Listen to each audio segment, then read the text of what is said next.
means, and I'll and yeah, I'll put up how to contact me and how to find me on the internet at the end as well. So I just want to go through explaining briefly about what divergence is, what neurodivergence is, because I think probably everyone is coming at it at different levels of understanding. So a lot of you might already know the kind of concept and theory around it, but I want to make sure that we're all very much on the same page. I hope you can all hear me okay. Emma, wave at me if you can't. So the word divergence literally means difference. So it's talking about diverging away from what we typically see. And that literally all it means. So when we talk about autism, we no longer talk about it as a disorder. We talk about it as it's just a difference that happens in the brain. So the word neuro comes from brain, and the word divergence just means different to what we typically see.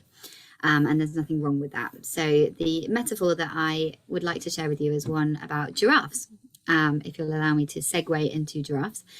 So when giraffes are born, and they're what we call a prey animal, so that means that they have to be aware of their predators.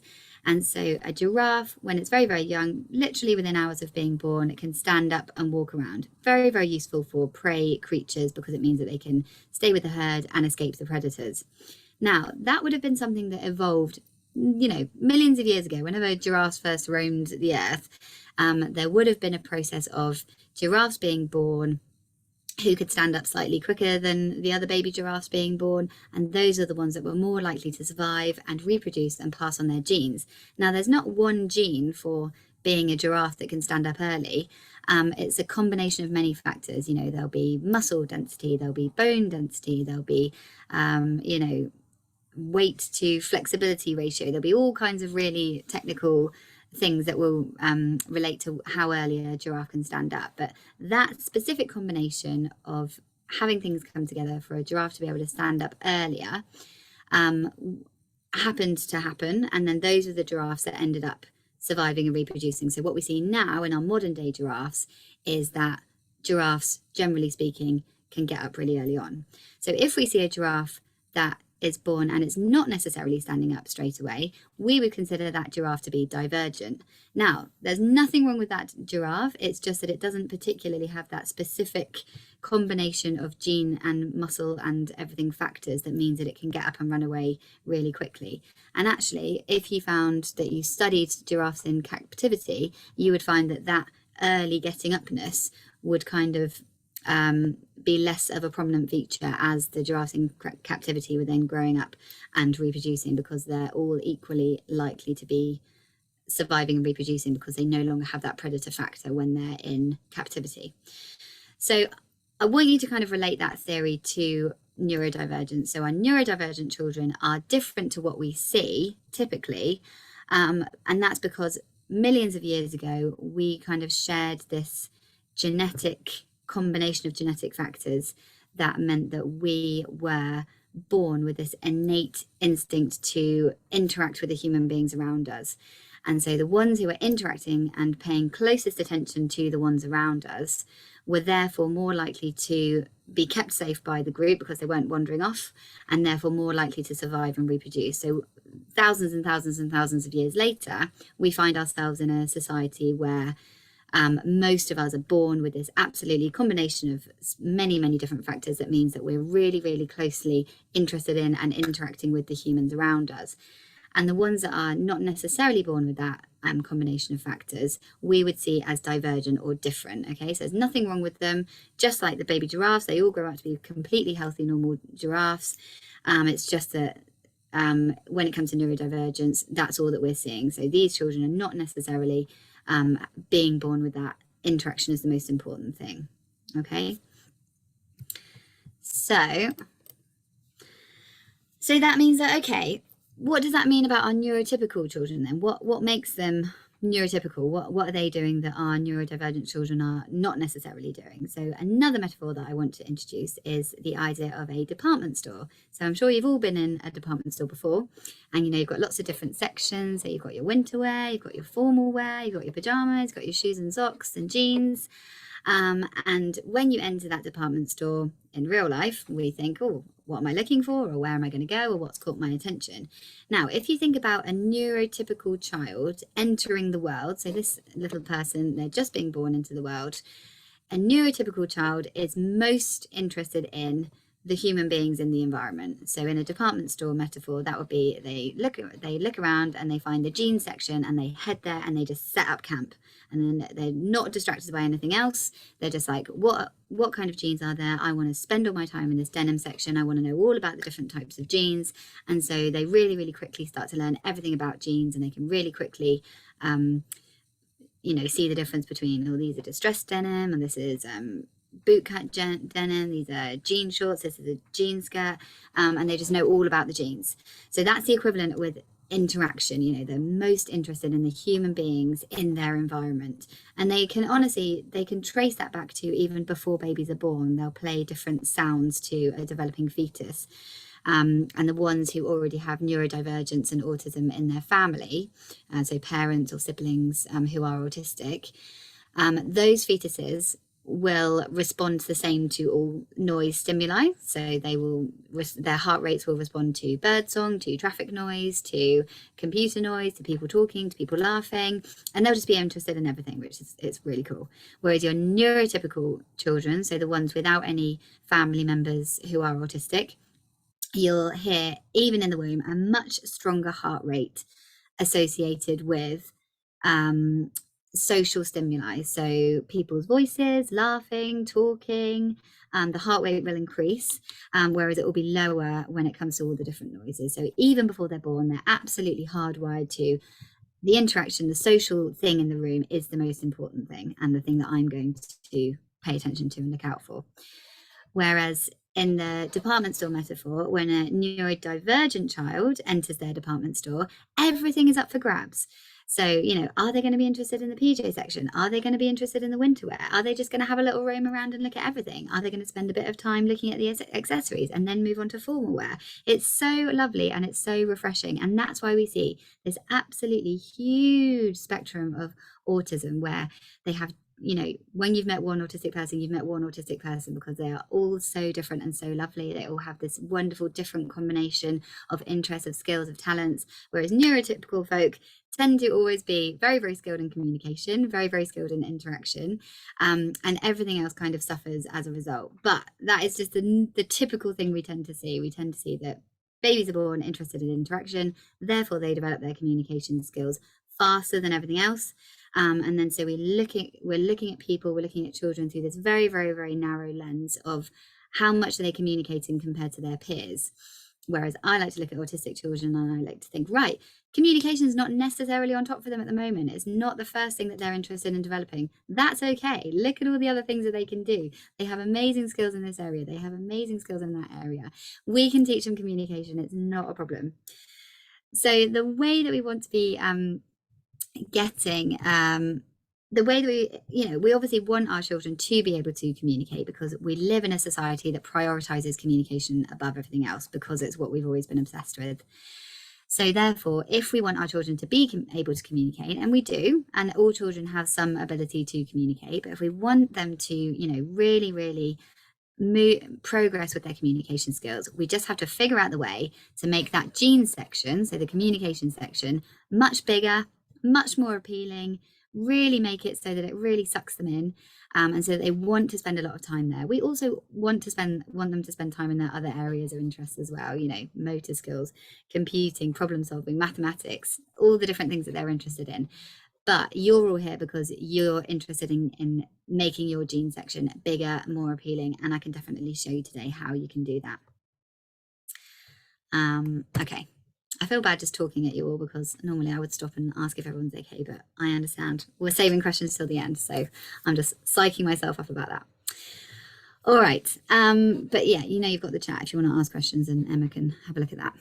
All right, so that means that with our neurotypical children, if you look at this pie chart here on the right hand side, a neurotypical child is going to be spending a lot of time engaging in social interaction. So this pie chart relates to how much time is an awake baby, an awake small person, what are they doing with their time when they're awake?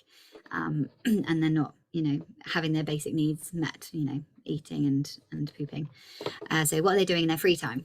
So your neurotypical child, your neurotypical infants and babies are spending a huge proportion of their time, most of their time, seeking out some kind of social interaction. So they're doing things to make sure that the people in their environment are paying attention to them and interacting with them. They're constantly looking out to see what the human being's doing. They're not satisfied to be left alone. Obviously, they want someone with them all the time. And they're learning from what happens when I do this. What does the other person do when I do something? Or what can I do? How can I copy what that person is doing? And they're spending so much time being really preoccupied with social interaction, what the human beings in their environment are doing. And then they're using very, very small amounts of time for everything else. So, they might be interested in looking at toys, playing with toys for a small amount of time, but then generally they're wanting that person to be using the toys with them or showing the toy to a person. They might be spending some time physically moving, working on their gross motor skills, holding things and dropping them, rolling over. But again, they're constantly dragging it back to, well, what do the other people in my environment think about this? And how can they share that experience with me? They're always trying to build in social interaction to every experience with them.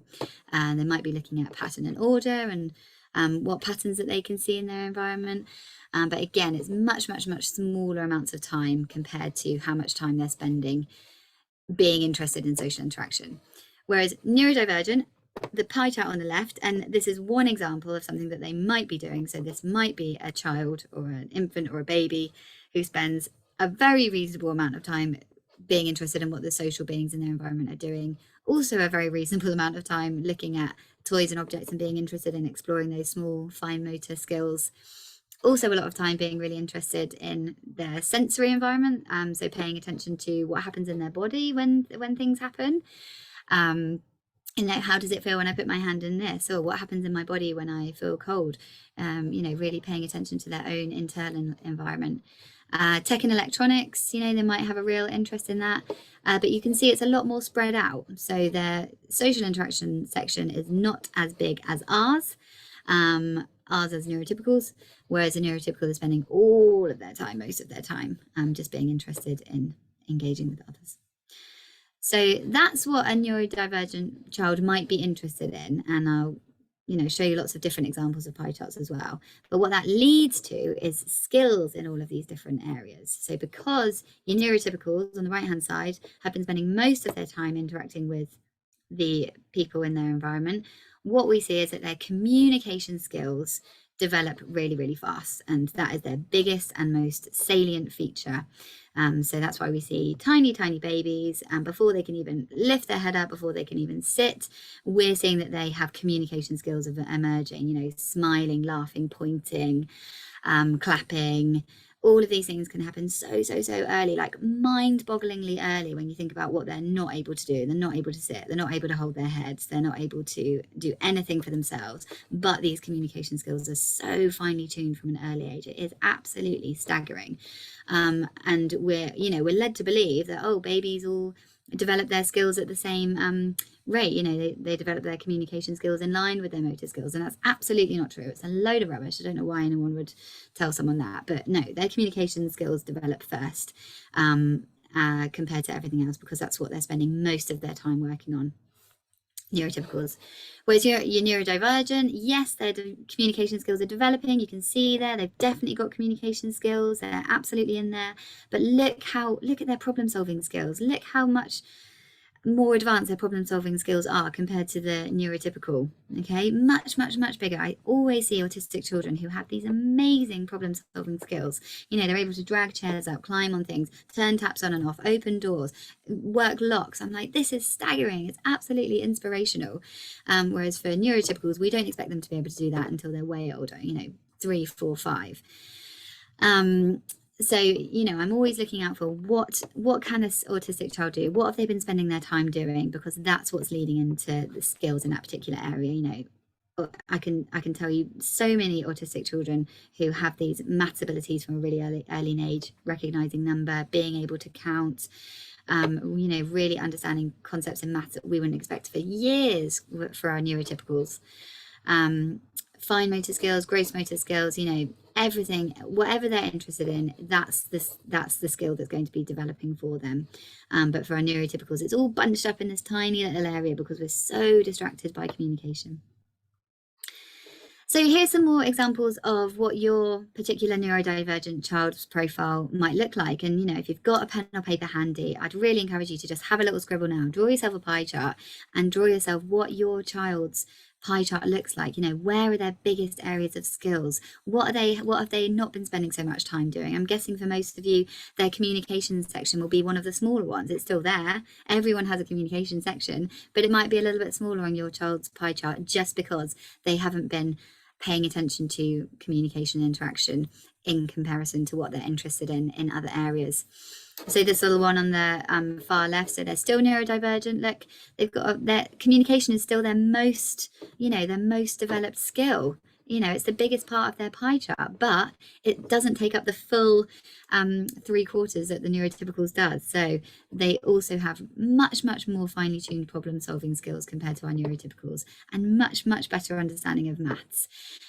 So their communication skills are coming on really well, but are perhaps not as finely developed as their neurotypicals because they can't possibly spend, we can't duplicate time. We don't have Hermione's time turner. So if we're spending a lot of time in something, then the other sections are going to suffer and not be spending as much time on those.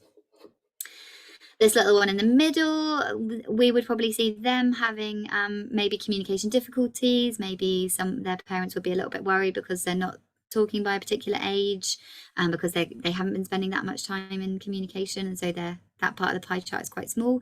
But look at their sensory experiences. So they've got a really, really good understanding of what happens in their body and how they experience different sensory things.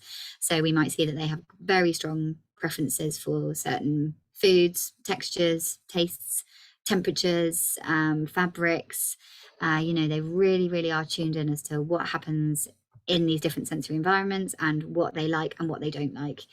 Whereas we, as neurotypicals, only tend to pay attention to our sensory environment when it's causing a real problem for us, when we're in pain or we're unpleasantly warm or cold, and the rest of the time we ignore what's going on inside us because we're so interested in communicating and interacting. And look at this little person's problem solving skills, even more impressive than the first one. Hugely developed problem solving, independence. The ability to work independently is an essential life skill. As the adults in this room, we all have jobs to, any job that you're going to be in is going to require you to work independently. And that's a skill that as neurotypicals we find really, really, really hard because we're so preoccupied with communication. And so we don't expect children to be able to work independently and play and work as a child are the same thing. So we don't expect a child to be able to play independently until they're much older. Then when they get to school, we expect them to be able to work independently for maybe 5 minutes. And then by the time they reach higher up in primary school, maybe half an hour of independent work. And then in secondary school, we expect them to be able to work independently for maybe an hour. And then by the time you do your GCSEs, kind of 2 hours for an exam. But, we really don't expect much in terms of independent work. But, as adults, you have to work independently for hours and hours and hours. But our neurodivergent children are so well geared up for that because they often have incredibly good problem solving skills and that ability to work independently. So, I think good on them for figuring it out at an early age, which is why they make extremely good members of our workforce. And then finally, this neurodivergent profile on the right might be a little one who's got a really good spread of skills across the board. Communication's there, problem solving's there, maths ability's there, sensory experiences are there, fine motor skills are there. They've been really going around their department store, spending a little bit of time in every single section, which is lovely. So, we have so much to learn from our neurodivergent children and people and adults because we as neurotypicals get so wrapped up in communication is the only important thing and it's the most important thing in the world. And actually look at what you can achieve if you are a little bit less distracted by communication. I remember I was watching a TED talk by Temple Grandin. You all hopefully will have heard of her, big name in the autistic world. And she was saying, for all the great inventions and creators of our past, she says you kind of need a little bit of autism thrown in there because she said, think back to the cave people days. You know, who first invented the wheel? She said it wasn't going to be those neurotypicals yakking around the campfire. It was going to be someone who took the time to, you know, look at the rocks and figure out how to turn them into a shape that would solve the problem of transporting big pieces of equipment. So, you know, we really do need neurodivergent people in order to further us as a society. And so there's so much to be embraced there. Okay, so, but I know the reason that you're all here is because you want me to tell you about communication, and you want me to say, right, okay, these are the ways that you can get your child to take a little bit more interest in communication, not by forcing them, just by making communication really, really appealing for them. Because now we understand a little bit more about what's going on in their brains. So the gene section of our department store, we need to be pushing everything else to the side a little bit. We need to be bringing it out. We need to be making it fun and colourful and inviting so that they absolutely cannot miss it. So that when they come into that department store, it's going to catch their eye and they're going to say, yep, that looks like somewhere that I'd like to hang out a little bit. I'd like to take a little bit more interest in what's going on in the genes section. So the 4 things that I'm going to talk to you about are signing, making and offering choices, providing information in advance, and predictable play, making your play more predictable and therefore more appealing for your autistic neurodivergent youngsters. Okay, so number 1, signing. I'm really, really, really hoping that some of you out there have experience with signing, have been to signing classes, have taught yourself some Makaton signs, are using them with your little ones, whether they are neurotypical or neurodivergent. If you take one thing away from today, it's if you have a child who you're concerned about their communication, you want to improve their communication skills, neurodivergent or not, signing is the essential thing that you should be doing with them. Signing is the greatest gift that you can give any child. It helps them to understand the words that they're hearing faster. It helps you as an adult to change the way that you talk to them. So instead of saying things like, what have you got there? Or can you pass me that? We're always making sure that we're saying the meaningful word because we're signing it as well. So we're saying, oh, you're holding the drink. That's mummy's drink. You're drinking water. So we're always doing the sign and we're pairing it with the word. We never just sign. We always say as we're signing. That's an essential feature. So yes, there's lots and lots of different ways that you can educate yourself on signing. For those of you with children under 2 who live in the Hampshire area, I highly recommend Little Bear Baby Signing. Their tutors, Helen and Jane, are amazing, really, really lovely, very inclusive company. They do signing classes all around the Hampshire area, so Whiteley, Hedge End, Charnesford, Bitton, I want to say, and they do online classes as well that are open to everybody. So get on their website. Very, very affordable, very, very cost-effective way to teach yourself signing. Most of the signing that I use practically on a day-to-day basis, I've learned from having top-ups with Little Bear Baby Signing because I did my Makaton course years ago now. So they're fantastic. So check them out. There's their website.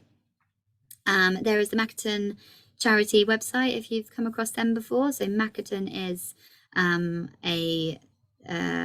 Makaton took BSL, which is British Sign Language signs, and they simplified them to make it easier for people with learning disability and people with communication difficulties to do the signs and understand the signs.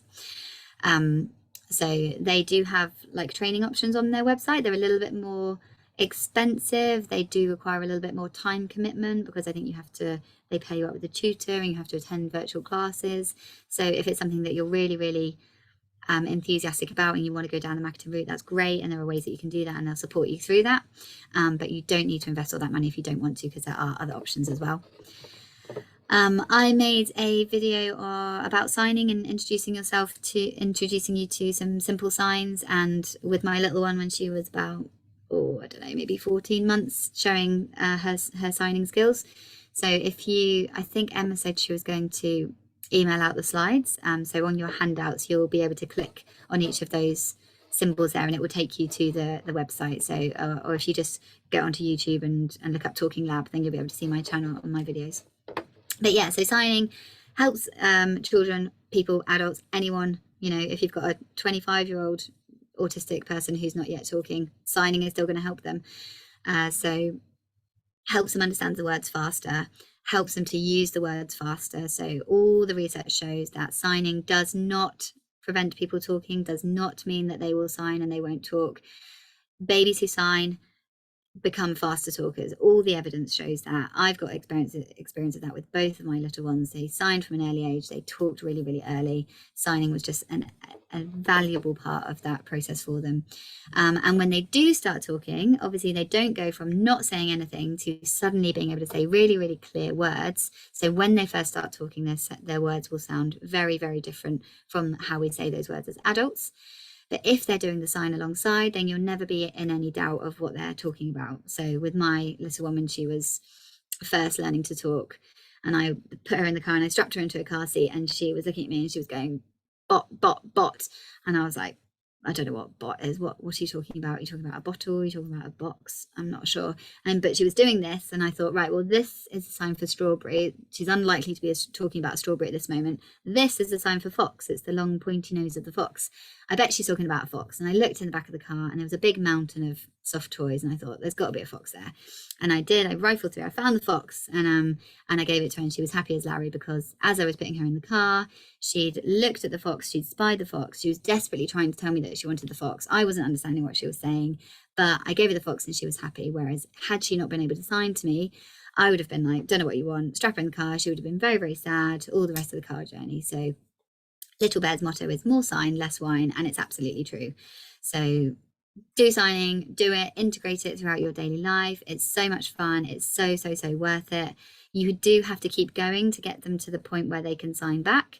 And it's worth persevering, because if I had £1 for every parent who told me I tried signing and they weren't interested, or I tried signing and they just didn't sign back, I'd be a very, very rich woman, because you have to keep signing and keep going and keep going and keep going and keep going. And just at that point where you think they're not even paying attention, they're not even looking at my hands, they're not taking in any of this, then suddenly you start to think, wait a minute, did they just tap their hand? Was that? No, it was a coincidence. I must have been dreaming it. And then it happens again, and you think, oh my goodness, no, they really are signing more back to me. And then once they get that idea that they can do something with their hands, and it will get them the thing that they want, then they'll just be completely away, and you'll see this real snowball effect of them just learning signs so quickly and using them. So if you sign to a person, a baby, a child, an adult, someone with communication difficulties, eventually they will sign back. There's no what if about it. They will. They absolutely will. I can guarantee you. So yeah, signing. That's the first one. Signing is amazing. Please do it. Okay, strategy number 2 is offering choices. So choices are such a powerful way to get children to interact with you in a meaningful way about things that will affect them in their daily life. So I'm going to use some socks as an example. So this is how we offer choices to our small people. So there's no age that you should there's no age that you should start at. There's no minimum age for offering choices. I tended to offer choices with my little ones when they had just about started to master the use of their hands, so at that kind of 3 to 4 month age. But you can, even before they're using their hands, you can use eye gaze for them to make a choice. So this is how we offer a choice. You offer a choice of 2 because you have 2 hands, hopefully. Maybe there's some people watching who don't have 2 hands. I'm sorry, that wasn't very inclusive. But if you do have 2 hands, you offer a choice of 2. You get the other one out of sight. So get it behind your back. Don't hold both up at the same time. Get the other one behind your back. And then you use meaningful words to offer them the choice. So in this case, I've not picked a very good example actually, because they're quite similar. But in this case, I would probably say, would you like the light blue socks or the dark blue socks? And then I'm going to repeat, because it's all about repetition. It's all about getting those meaningful words in. So I'm going to repeat, light blue socks or dark blue socks. Hold them both up. You choose. Okay, if you use that you choose thing, then they'll listen to that pitch change, and that'll gear them up to, right, this is my time to make a choice. So you hold them up, and then you wait to see what they do. Now, at the beginning, they're not going to be interested at all in what you're doing. So don't come back at me and say, I tried choices and it didn't work. I'm telling you now, they're not going to be at all interested in what you're doing. So what you're going to do is you're going to hasten to use the word trick. You're going to accept them involuntarily making a choice. So it might be that they happen to look at one for longer, or it might be that they're trying to reach past you in order to push you out of the way to get on with what they actually want to do in their day. But in doing so, they accidentally push against one of those socks. So you're going to tell them that was you making a choice, and you're going to say, dark blue socks. You chose dark blue socks. Good choosing. And they're going to be there going, what just happened? That was really weird. What was that? But you keep doing it. You keep offering the choices every single time. So I like to talk about, getting dressed. So that's why I've got the t-shirts up there. So in the morning, making a choice of 2 t-shirts and then 2 leggings and then 2 socks. So by the time they've got dressed, they've made a number of different choices about what's going to happen to them. And you're going to be getting them to make a lot of accidental, involuntary choices at the beginning. But over time, you will see it evolve so that they get the idea that, oh, I get it now. It's whichever one I look at for longer, that's the one that I then wear. Or whichever one I grab with my hand, that's the one that I then get to wear. Or that's the one that I then get to eat. If you're offering a choice of snacks.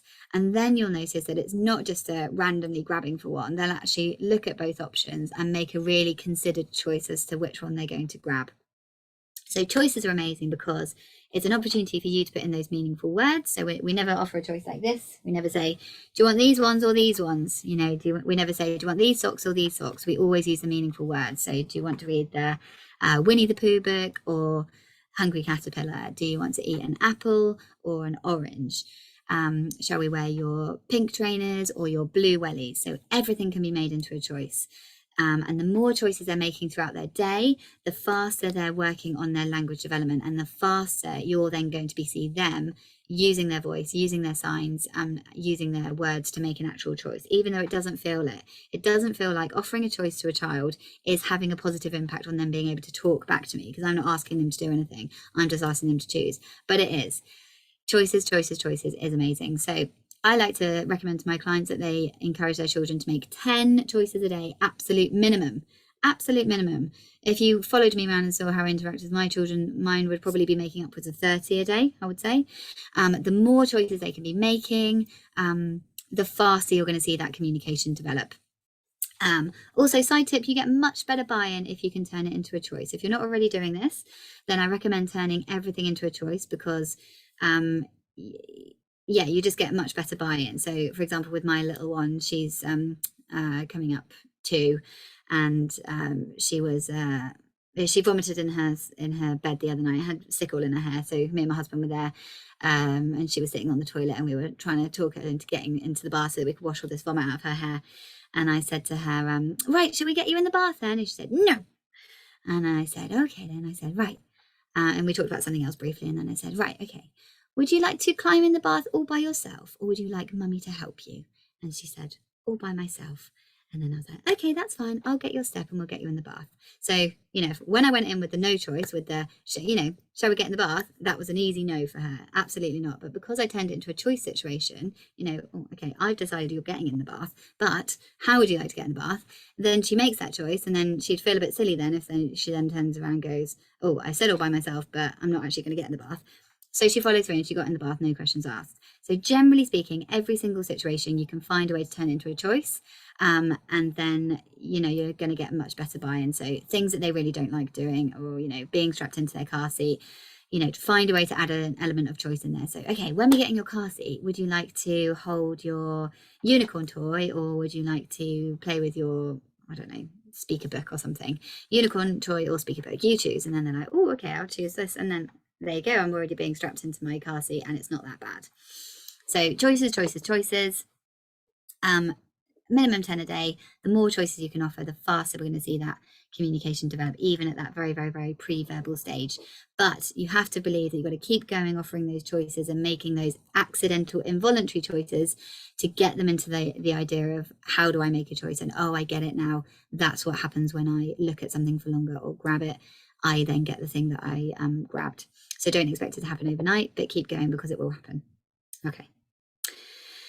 So on to number 3 then. So your third strategy is providing information in advance. Okay, this is absolutely essential. This is the number one thing that I tell all my clients who come to me when they're wondering whether their child is autistic. I say you need to be providing information in advance, because that's what they want to know. If they could talk at this moment, they would say, what's happening next? Because I don't know, and I want to know. So at the easiest level, when you strap your baby, your infant, your young person, your pre-verbal child into the car seat, you should always be showing them where they're going, okay? Because again, this is giving them a reason to pay attention to what you're doing and saying, and a reason to communicate with you. This is making your gene section really big and really exciting and really, really colourful. Because when an autistic, very young person with limited understanding, pre-verbal, is getting in the car with mum and dad or whoever, auntie, uncle, carers, whoever, someone who they love and trust, they think, this is great, I'm getting in the car, we're all going on an adventure. And then we go somewhere, and maybe we're going to be at nursery, maybe we're going to be at soft play, maybe we're going to be at the supermarket, maybe we're going to be at the beach. No one ever knows where we're going to go, but I'm going to have a good time because I'm with the people that I love and trust. Great. Now, obviously, when you're getting them into the car, you're usually telling them verbally where you're going. So, oh, we're going to go off to the beach, or we're going to go to grandma's house. But for our pre-verbals, you've got to assume that most of that is going over their head. So if they're not understanding the words that you're saying, you've got to find a way to communicate that information to them in a way that they can understand. So for most children, this means visually. So I want you to collect lots and lots and lots of pictures of all of the places that you go. So you need a photo of their specific nursery. You need a photo of the parks that you like to go to. You need a photo of the beach that you like to go to. The more specific and individual you can make it, the better. If you want to use a stock beach photo, fine. But much better is a picture of the actual beach where you go, the actual swimming pool, the actual supermarket where you go. Collect all that information. Generally, just have it on your phone. I don't expect you to spend hours and hours printing out photos, laminating them, having them on a lanyard. It's not necessary. You only need them on your phone. That's absolutely fine. When you've strapped them into their car seat, wave that picture in front of their face, point to it, say the word of where you're going, pair it with a sign if you can. So this is where you're going. We're going to the park. Okay, park now. We're going to the park. That's where we're going. Here's the park. We're going to the park. All right. How many times have I said that word? Brilliant.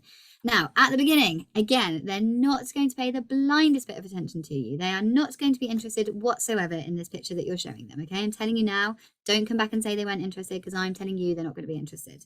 However, if you show them the picture of the park, they're thinking, I don't know what's just, did something just happen? Did she wave her picture in front of me? I don't know what just happened.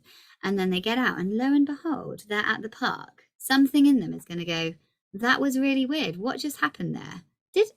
Did I see a picture of the park? No, that can't be right, because there's no way that they could have known that we were going to go. How could they now? How could they know? There's no way that they could have known. No, I don't believe it. That's rubbish.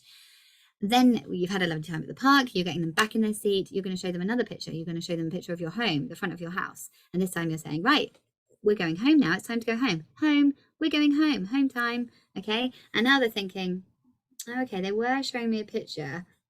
It's definitely a coincidence, though. There's no way that I'm actually going to end up at home, because how could they know? The first time was a fluke. This time, no way. So you might find that their eyes linger briefly on it this time. And then when they end up and they are actually at home, then their mind is going to be blown. They're going to be thinking, what on earth? How could they actually know that we were going to end up at home? I thought that we all just get in the car and nobody knows where we're going. They've been holding out on me all this time. I get it now. When they're saying all those, making those sounds with their mouths, they're probably telling me where I'm going. So this is them being cued into paying more attention to you, listening to you, and understanding that you actually hold all that information. Okay, at the moment you might just be their best friend, their playmate, someone who they absolutely adore, but they don't realize that you hold all the information that they want. You've literally got it all there, and you're willing to share it with them. So then the more you do that, then you're going to realize that, okay, right, as soon as you get your phone out, they're going to be there looking out for it, like, oh, they're going to actually show me where I'm going. Oh, I'm looking at a picture. Right, okay, I'm going to nursery. I understand that, I'm going to nursery. Oh, I can hear them making some sounds when they're showing me this picture. That nursery sound must be relating to this thing where I'm going. Oh, I get it now. This is how communication evolves. This is how we learn to associate concepts with the sounds that we make. The word nursery is just a collection of sounds that I'm making with my mouth. So to associate that word nursery with a place, I'm going to need something really concrete to glue those two things together. So then you're really going to notice them paying a lot more attention to you, studying those pictures. And again, we see a lovely impact on behavior as well, because we see that those meltdowns, those moments of dysregulation absolutely drop.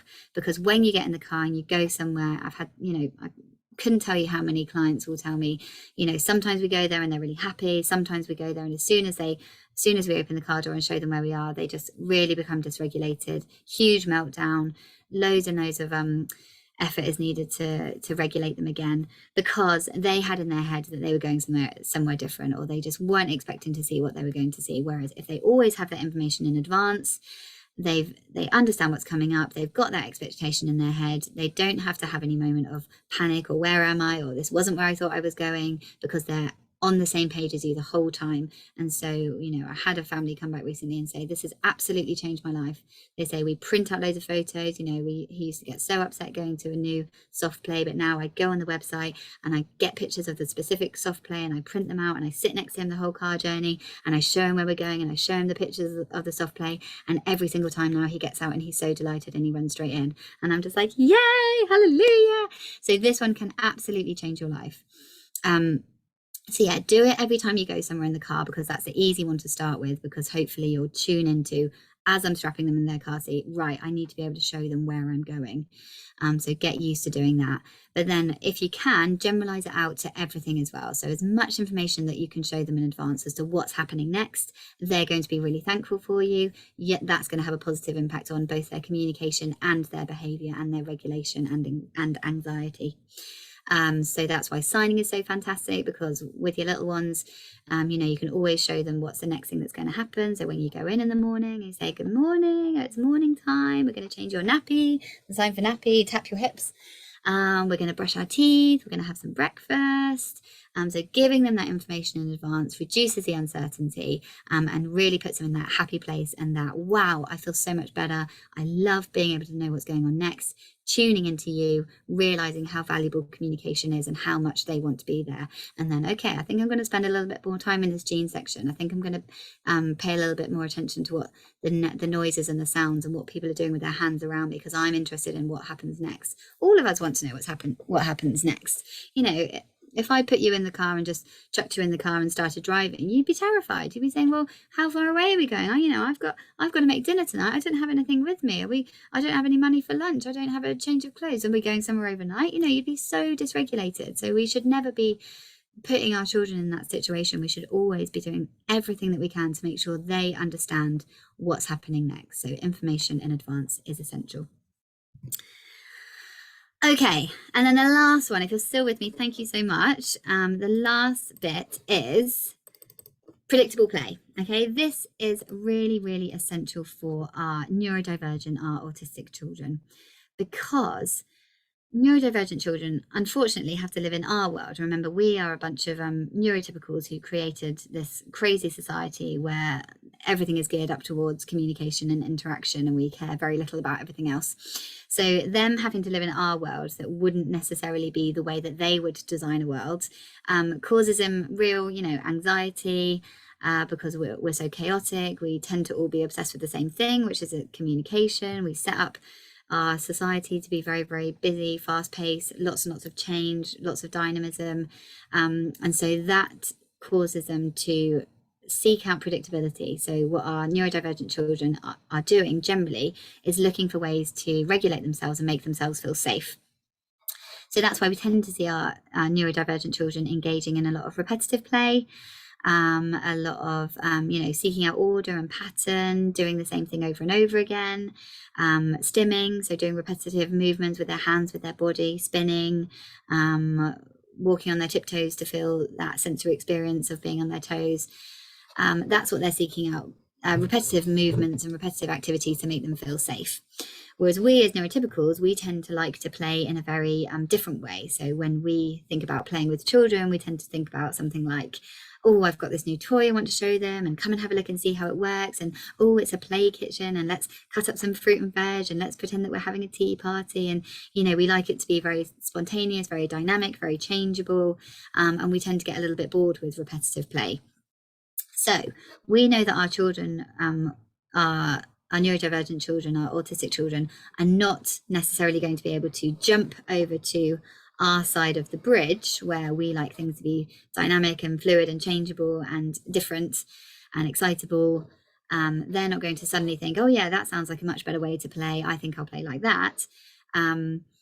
But we as neurotypicals, as the confident language users, as the confident communicators, are able to cross that bridge over into their style of play and show them, look, I can join in with what you like doing. I understand now why you like to play in a particular way, and I can show you that I can be that playmate for you. You know, I can engage with you like that.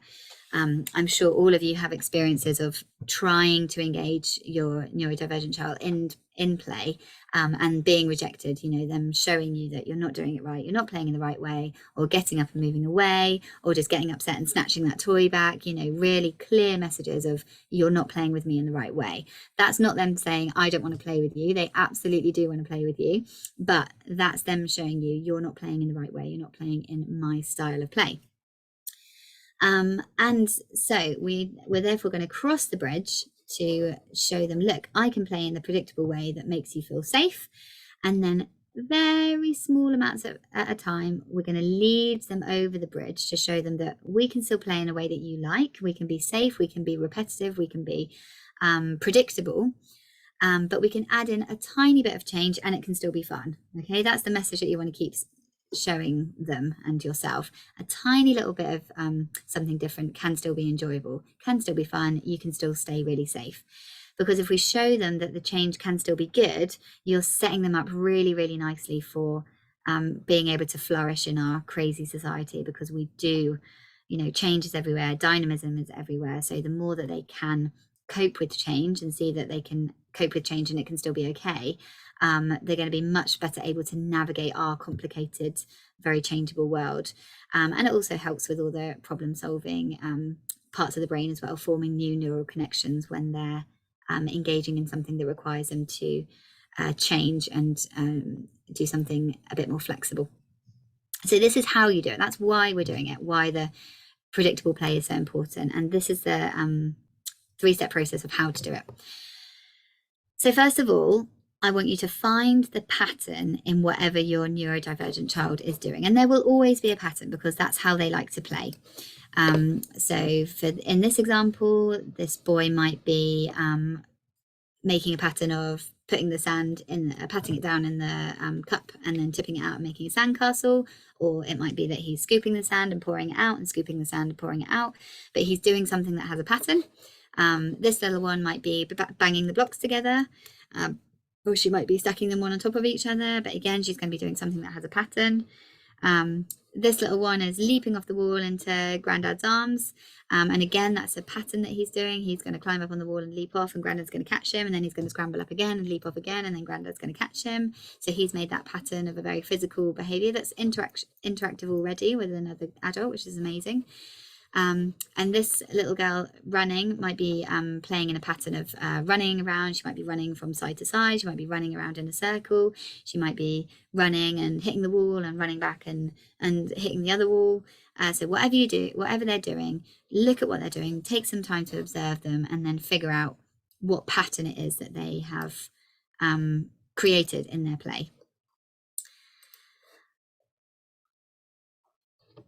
The second step is to, okay, so once you've found the pattern, you then need to find a way to engage yourself in that pattern. So in this example with the boy jumping off the wall, his adult, grandparent, person who he's communicating with is already involved in that pattern because he's an essential part of the game. So the little boy leaps off the wall and the granddad catches him and puts him back down on the floor. So he's already ingrained in that pattern.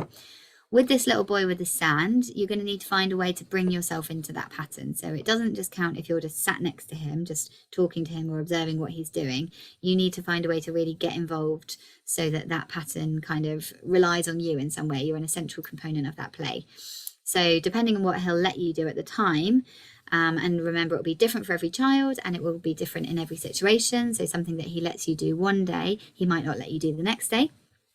So it might be something like, maybe you're going to go in and you've got another cup, and as he's making one sandcastle with his cup, maybe you'd put some sand in your cup and shift it towards him and see if he'll take it and use that cup to make the next sandcastle while you then scoop up some more sand in the other remaining cup. So see if he'll let you have that role of kind of supplier. You're supplying him with the sand. Or it might be that when it might be that you make the sandcastle and then you encourage him to knock the sandcastle over, and then you make another sandcastle and encourage him to knock it over. Okay, you've got to, it's really, really softly catch a monkey at this stage. You've got to be so careful that you don't come in with all your ideas of what play should look like. You've got to come in with, how can I make an easy role for myself in that pattern, and it's not going to scare him off. And autistic children are so good at letting you know when you've done it wrong, because they will just literally abandon, or they'll tell you very clearly, no, you're not doing that right. You've overstepped the line. With something like the banging the blocks, it might be that you just pick up 2 blocks of your own and you sit next to her and you bang them in the same pattern that she's doing, and then she might start paying attention to that, and then you can see if she'll let you maybe have a go at leading the way in how you're moving those blocks. So maybe if she's banging them together like this and you pick yours up and you're banging blocks together, then maybe if you speed up, see if she can speed up to match you, or maybe slow down and see if she slows down as well. So then you're kind of taking it in turns to lead the play and to make new patterns. And with the girl running up and down, it might be that you're running alongside her, or maybe you start running up at the same time as you and she starts paying attention to what you're doing. Or it might be that then you start doing a bit of a swapping pattern, so that as she runs one way, you run the other way and stop. And then you swap and you each run to the opposite wall. So, you've got to be quite creative in thinking, I wonder what they'll let me do. I wonder how I can put myself into this pattern, find a role for myself. And you're going to make many attempts until you get it right. But you will find something that they'll allow you to do, because they do want you to play with them, because they have all the same needs as the rest of us. We love to be played with. They love to be played with. But we know that we can't just go in with, oh, look, you've got a couple of blocks there. Let's make a tower. Let's make a castle like we saw on the TV. That ain't going to get you anywhere. Okay, it's got to be really right back to basics. Find the pattern and see what you can do that's really softly and sensitively showing them that you can be involved in that pattern, and so you're in their safe space. Okay, after you found the pattern, it's a really good idea, and what I was taught when I did this course years ago is they said to us, create a memory catchphrase. And so what that means is you're giving them something to associate with that particular game that you're playing. And then in the future, if you want to play that game again, you can kind of use that catchphrase to invite them in. And so that, because you know that you're not going to get anywhere with saying, hey, should we play that game again where I run up and down and you run up and down at the same time? For our pre-verbal children, that ain't going to fly. That's not going to work. But if you can give it a really simple name that they can understand and relate to the activity that they're doing, then you can then come back to that. And if you want to invite them to play that game with you, you need only bring out the memory catchphrase. So the examples that they would give, you might want to just call it a really simple 1 or 2 word name for the games. You might want to call it running game, or you might want to call it block stacking. You might want to associate it with a particular, hand gesture or whistle or something. You might just want to make a little sound alongside it and then keep repeating it so that they learn to associate it with that sound, like what might you do? So with the pouring game, with the sand, if he's pouring sand, maybe you would do something like a whistle as he's pouring the sand out. And even just that in itself might be you engaging yourself in his pattern, because as he pours the sand, maybe you could do something like, okay, and that's it. And then when all the sand is finished, then you stop the noise, and then he's thinking, what's going on here? But then he picks it up again, and then he's thinking, I wonder if he's going to do that funny noise again. And then as he pours, you make the funny sound again. And then he's thinking, I like this, because I know that when I pick that sand up again, I know what's going to happen next. Remember, they always want to know what's happening next. So I know that they're going to make that funny whistling sound. And then on the third go, sure enough, there comes the whistling sound.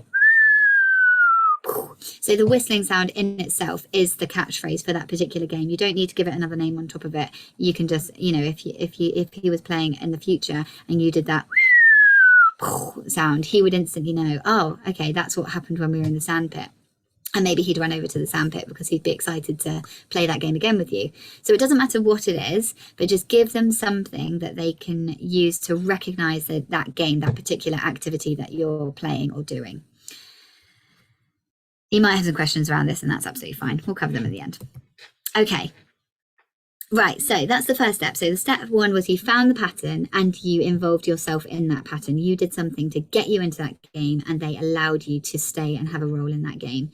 Step 2 was you created some kind of memory catchphrase, be it a sound, a noise, a hand clicking, a gesture, or a phrase, so that they could associate that particular game with that particular catchphrase.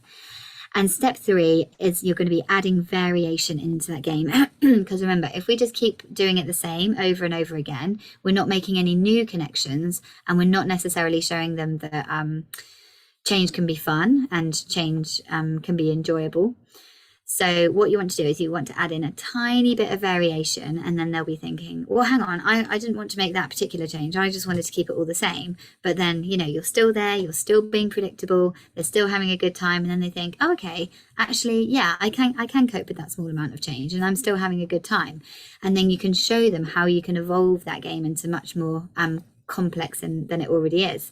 So things that you might want to change, you might want to change the height of what you're doing. You know, if you're sitting down playing with something on the floor, you might then want to lead them over and put it on a table, or stand up instead of sitting down. If you're doing something like, I don't know, pat a cake, then you might want to stand up and then show them that, look, I want to carry on that game. I'm not changing anything else, but instead of sitting on the floor, I'm now standing up. And they're thinking, well, I wanted to keep it the same. I wanted to stay sat on the floor, but okay, you're standing up and we're still having a good time. So yeah, I'll go along with that. You might want to change location, so move it into a different room, move it into the garden, just change it, you know, turn yourself around and see if they'll swing around to a different direction. You might want to change the speed that you're doing something. So even just a tiny variation like that, if you think about the pouring sand, if he's pouring it at a constant speed, you might just want to see if you can pour it even slower, you know, get him to wait a little bit longer, see how he goes with that, or see if you can, you know, do it even faster. Because again, he's thinking, well, I wanted to pour it at my constant rate, but okay, we did it a bit faster and that's quite fun. And actually I'm quite enjoying this new variation. You can swap roles. So, yeah, if you're taking it in turns to do the running game, for example, if she's running and then stopping and then you go and then you run and stop, then see if you can swap and then change it so that you are going to be the leader of the task and you're going to jump to the other side, and then see if she'll jump after you, and then, you know, keep swapping the roles. Or you might want to add a step. So one client, I remember, her autistic child was developing his pretend play. So he had all his farm animals, and he liked to take each of the animals and put them in the bed. So he'd put each of his animals to bed in his little farm. And his mum was saying to me, oh, I'd really love to, you know, develop this and, you know, have them go off on an adventure with the tractor and stuff. But he always just, he takes it off me and he just keeps putting them in the bed. And I was explaining, well, that's fantastic, because putting them in a tractor and taking them on an adventure is really far away from the game that he's created, which is the animals go in the bed. But you could add one step in. So maybe before the animals go in bed, they have a quick bath in this bath over here, and then they go into bed. So he's, you know, you're showing him, look, this is how you can add one extra step into what you're already doing. And then maybe you can evolve that game over time so that they have a little bedtime story, and then they go in the bath, and then they go to bed, or they go to bed and then the cockerel, you know, makes a noise and then they wake up. So, but yeah, it has to be that small amount at a time, and you can't change all of these things at the same time as well. You have to change them one after the other, because if you add in too much variation, you're just going to scare that child right back over the bridge, and they're going to be rejecting you and showing, look, that wasn't what I was up for. You changed too much. You made it too unpredictable. I'm going to go back to my repetitive play. But you want to see how much variation you can add in and how much you can change the game so that it varies very significantly from when you started. And by doing that, you're encouraging them to form new neural connections, to accept differences, to be more of a flexible thinker, which is setting them up so well for, you know, flourishing in our very unpredictable, very wild society. Okay, I've got a video that I wanted to show you. How are we doing for time? Yeah, we're doing okay. So I'm just gonna load my video up. 1 second. Bear with.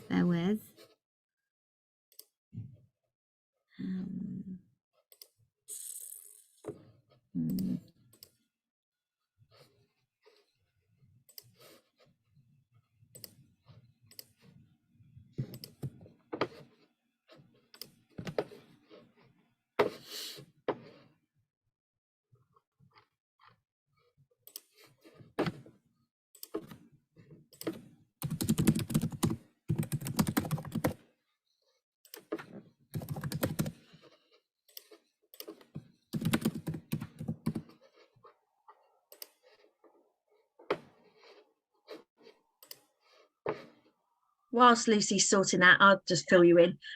So the video will be available. Give me a couple of days. I've just got to reformat it and get it onto YouTube. But I do send out an email, also advising them where to go for the link for that. All good, Lucy? Awesome. Yeah, we are good to go. Sorry, I was just logging into video. No. Okay. All right. So, yeah, I just want to show you. So, yeah, it's a publicly available video. And again, the link is, if you click on the image on the PowerPoint, it will take you straight to the video. And it's just showing you this pattern memory variation technique in action, which is amazing because some parents have really kindly shared them doing it with their children, which is amazing. Okay, can everyone see that? Yes. Can you see there's a video on screen? There's Vimeo. It's just black and white. Yeah, just black. Yeah. We want you to have a go. And of course, a special thanks to all the families who've contributed their videos. Lesson 1. Pattern, memory and variation. A pattern is a repeating set of actions where both the adult and the child are taking part. A pattern feels safe to a child with autism because it's predictable. There's a feeling of connectedness when doing the pattern together. Patterns usually start from a child's interests or strengths. Row, row, row your boat gently down. Once the pattern is established, the adult introduces small changes or variations. Don't forget the screen. Variations can be a change of voice or position or a change of person. Row, row, row your boat gently down the stream. Accepting these small variations is the start of flexible thinking. So it's taking you over. You go. Let's go. Where shall we go? It's got to come and get me then. Where are we going? We're going here? Let him work it out himself. Create a memory catchphrase that will remind the child of playing joyously together. Swing low. There. Swing low. The catchphrase is a bit like an advertising jingle, which jolts the memory. Swing low.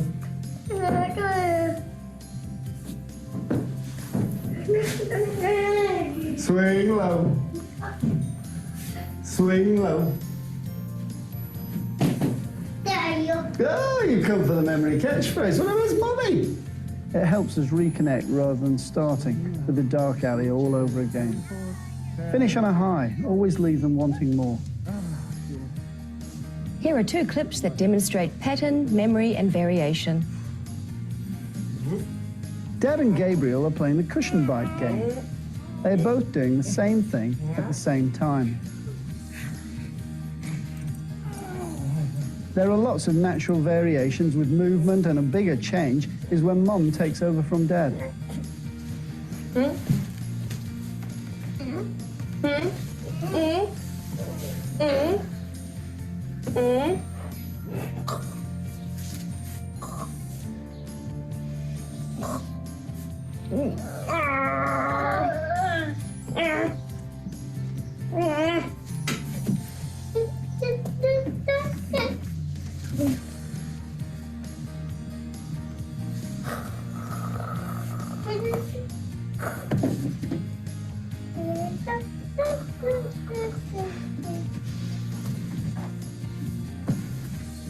Holding the cushion between the teeth is the memory catchphrase.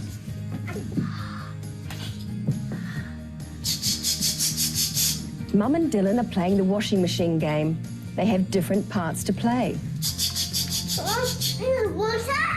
Mum is the car wash and Dylan puts the cars in. Mum uses the cushion and the ch-ch noise as the memory catchphrase. Dylan adds the water and the soap.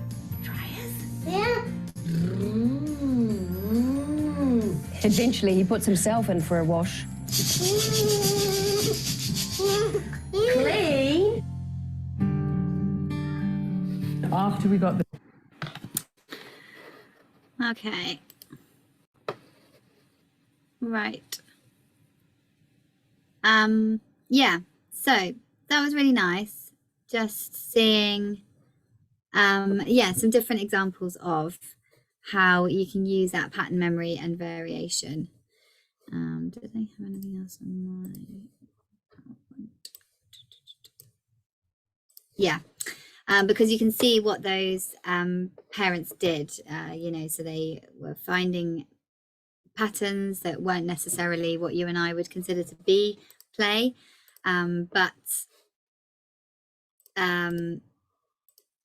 yeah, so they, you know, what did we look at? The cushion bite game, so just holding a cushion between their teeth and moving backwards and forwards, and they were looking at all those ways that they could add variation into that. So moving backwards and forwards, front and back, making noises, swapping who was holding the cushion in their teeth. So that game really, really evolved. The washing machine game, so, you know, she wasn't clouding it with loads of language, she was just keeping it really, really simple. Holding the cushion, he said holding the cushion was the catchphrase, and making the ch-ch-ch noises, so that if she got those cushions out in future and went like this, ch-ch-ch, he would know that that's when they can play the washing machine game together. And they could put different things through those washing machine and add in different steps. So first of all, it just washes, and then they add soap, and then they add the dryer. Yeah, so just really, really nice to see how it is quite a radical change as to how you play, because I'm sure you'd come in with all these really great ideas of how to play, but for them, they just want it really, really kept really simple. And then minor changes to allow that game to evolve over time. Yes, I think that was everything that I had, apart from I'll just share, again, you'll have this on the handouts. But yeah, these are the ways that you can contact me. So on email, that's my website. I'm on Facebook. Sorry, I never update my Facebook, but I will. And that's my YouTube channel. Again, haven't made any for ages, but there are some pretty decent videos on there if you want to look at communication tips. Right, that's enough out of me. Let's have an actual chat, because I'm sure, hopefully, someone's got some questions. I'm just going to stop recording. That's fabulous. Thank you, Lucy.